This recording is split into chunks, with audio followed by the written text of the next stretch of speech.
Coat कर रहा हूं सुप्रीम कोर्ट का जजमेंट पैराग्राफ 1222 रोमन 17 उसमें लिखा गया है the destruction of the mosque took place in breach of the order status quo and the assurance given to this court the destruction of the mosque and obliteration of Islamic structure was an egregious violation of the rule of law. Egregious का मतलब जो छोटी मोटी अंग्रेजी में आती है वो क्रिमिनल एक्ट कहा।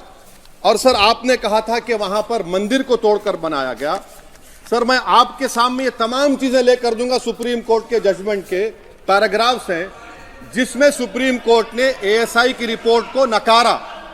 उन्होंने कहा कि मंदिर को तोड़कर मस्जिद नहीं बनाई गई थी। सुप्रीम कोर्ट ने कहा, ये सुप्रीम कोर्ट ने कहा। अब और मैं रख दूंगा, आप पढ़ लीजिए। अच्छा सर मैं अपनी तकरीर पर आ जाता हूं।